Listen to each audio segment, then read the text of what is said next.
Hay un caso que nosotros debemos resaltar en este programa, y es que dada nuestra cercanía con la vecina nación de Haití, nosotros compartimos la isla, somos una isla que conforma las dos naciones, tenemos unos 93.000 y tantos kilómetros cuadrados. República Dominicana tiene 48.000 y tantos, Haití tiene 29.000 y tantos kilómetros. Tiene una población superior a la de nosotros, Haití, que allí la planificación familiar no existe. Y un ciudadano puede tener 10 hijos, no importa en qué condición, pero puede tenerlo porque no está regulada la natalidad como aquí. Aquí una familia no pasa de 3 hijos. Y cuando una madre que haya tenido 3 va a un centro de salud y no le habla al médico de prepararse, es el doctor que le dice, ya vamos a prepararte. Porque los doctores tienen esa política de mantener el control de la natalidad, no en este país, sino en todos los países en vías de desarrollo del mundo y en los desarrollados también. Porque en países europeos la población es envejeciente totalmente actualmente. Y por eso están importando mano de obra internacional y todo lo que va a ser que es legal, y allí no hay tanta exigencia como en otros países, porque ellos necesitan esa mano de obra para la población se envejece. Retornando al caso de Haití, por ejemplo, Haití, que tiene un sistema de salud colapsado, que tiene una debilidad institucional a todos los niveles, que allí nada funciona.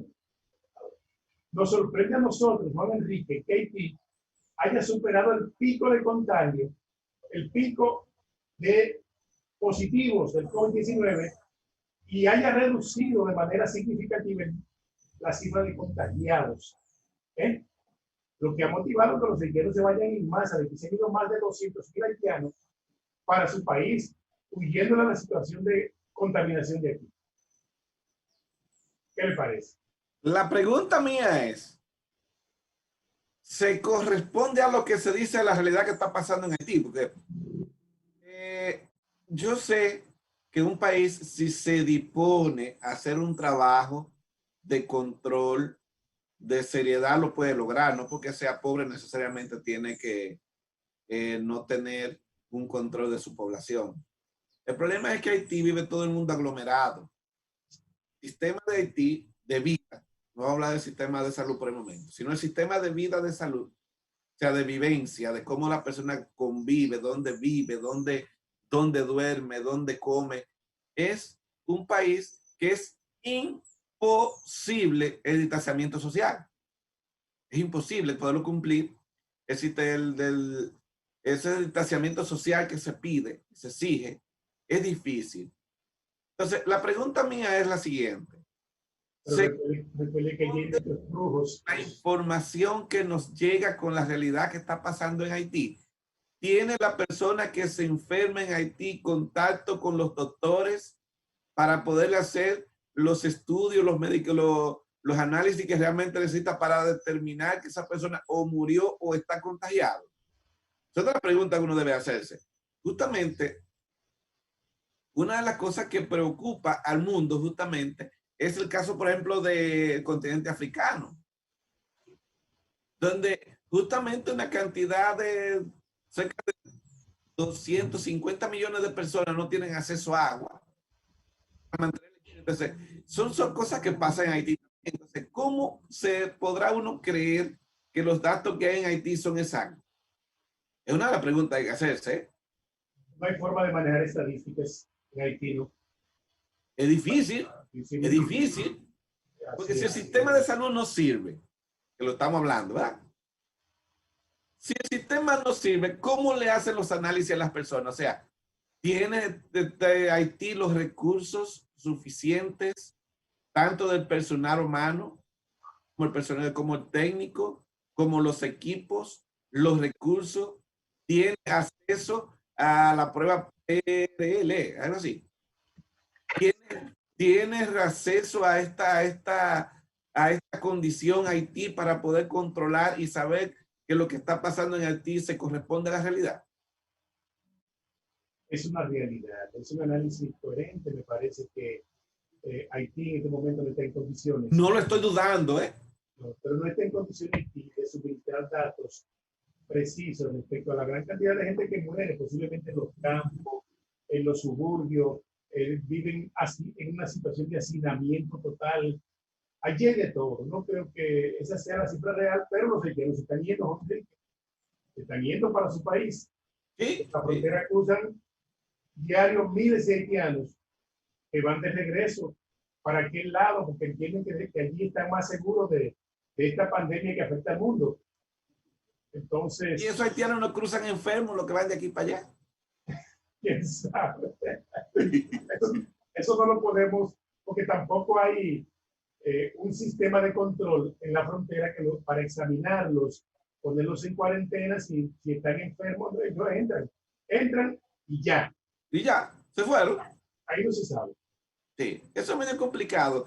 No estoy dudando que no sea, o no, por lo menos no se asemeje a la realidad que esté pasando. Ojalá y sea cierto, porque a nosotros nos conviene que Haití se mantenga sano, porque la mayor población de personas visitantes, en este caso ilegales, a este país son de ahí. Entonces, a nosotros, y además el contacto físico que se tiene en República Dominicana con el mercado que se tiene, justamente en Dajabón, en la frontera que existe, es un contacto demasiado directo. O sea, si Haití se enferma demasiado, con demasiada gente, nosotros nunca no vamos a curar aquí, para que usted sepa. Esa es una realidad. Es una realidad. Y ojalá y se corresponda a la verdad, lo que está diciendo. Ojalá. Mire, en otro orden tenemos que decir que en el día de ayer sus amigos del PLD comenzaron, empilaron los cañones contra la oposición. Y están incluso acusando al partido opositor, el que en este momento le advierte en las encuestas, de tener una gran cantidad de narcotraficantes en sus filas y que están aportando a la campaña. Óigame, esto creó ayer un avispero en el país. Entonces, la respuesta no se hizo esperar, porque de los premios del PRM hicieron una rueda de prensa de una vez y le exhortaron al PLD a que ellos deben ser investigados por la DEA para que se pueda determinar todas las operaciones del narcotráfico en la cual han estado involucrados varias figuras de ese partido. O sea que han empezado a tirarse no piedrecitas, no. Bueno. Es como dicen allá en el campo, peñones. Oiga, esto se pone bueno. En los días que faltan, esto se pone bueno. Sí. Gracias a Dios, porque uno tiene que ver las cosas positivas por un lado. Gracias a Dios, por un lado, para que no me malinterprete, que el COVID-19 está en República Dominicana. Estamos tranquilos de caravana, estamos tranquilos de la música alta, estamos tranquilos de esos espectáculos públicos que se hacen en los mítines, en que usted no puede salir de su casa un domingo porque se encuentra con un tapón, cuando usted no puede cruzar por la ciudad por ningún sitio porque las calles están cerradas, porque está X o está candidato de un partido. Gracias, papá Dios. Estamos respirando aire puro cuando salimos a la calle. Incluso hasta poca contaminación visual hay con varias tapitas y cruzacalle. Está bueno el ambiente. Gracias por ese lado. Sí. COVID-19. Sí, eso positivo le trajo a República Dominicana. No tenemos el espectáculo público de los políticos. Incluso engañando al pueblo. Incluso noto que cuando se dan esas situaciones en otros países, la campaña política se traslada a los medios de comunicación, pero están tacaños los políticos, tampoco están pagando nada. Le quieren gastar cuatro. Están haciendo por redes sociales, no están pagando. Yo no quiero políticos en este programa. Y el que quiera anunciarse que tiene que pagar el dinero adelante. Son mala paga, Juan Enrique, mala paga. Pero es que no los quiero aquí. Si usted anuncia un candidato y no gana, ¿le va a pagar? Pero de ninguna manera, si no le pagan. Pero si usted anuncia un candidato, y gana, usted se va a juntar con él después. Ya yo gané. Pero que si no le pagan adelante, de ninguna manera usted consigue el dinero. Imagínense una campaña corta como esta, que fue más o menos de un mes, porque fue a finales del mes pasado que ellos comenzaron a colocar algo y a promoverse. que le pongan a usted un spot televisivo en este programa. Si no le pagan a la, ¿qué posibilidad tendría usted de cobrar? Ninguna. Mejor que no. Por eso yo no los quiero aquí. Mejor que no, porque se pueden hablar en buste, lo medio como en el medio de uno. Sí. Mejor que no. Ese es el problema. Y entonces, es mejor no tenerlo, ni desear tenerlo por aquí. Ahora, el que quiera venir, tiene que pagar adelante. Si no pagó adelante, que se vaya. Yo conozco muchísimos políticos. Pero estoy entrevistando políticos, para estar hablando de mentiras a los medios de comunicación y hablando cosas para ellos después ganar y ya. No, hombre, no. Exactamente. No me interesa. El gobierno acaba de someter al Congreso Nacional un presupuesto complementario. Es ¿Qué número más grande? Exacto. Pero la situación económica que vive el país ha obligado al gobierno, porque los números no están cuadrando en este momento, se han caído las recaudaciones. El Estado se sustenta con el dinero de los impuestos, que paga usted, pago yo, y pagamos todo. Y lo que más pagamos somos los que menos tenemos. ¿Y qué puede usted pagar ahora? Yo. Yo estoy en deuda, mis cuentas están en rojo. Déjame, hay que aguantarme ahora. ¿Qué impuesto podría pagar? Yo estoy comprando poco ahora. Ni siquiera como consumidor final me están cobrando mucho impuesto a mí en este momento.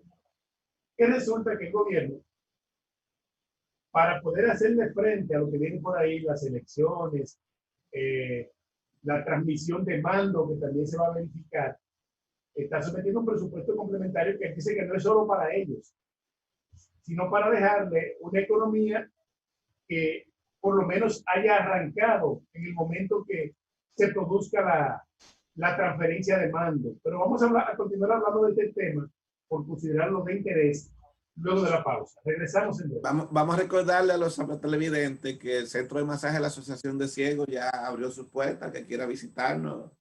Ya está funcionando con todos los parámetros de seguridad. Así es. Regresamos en breve.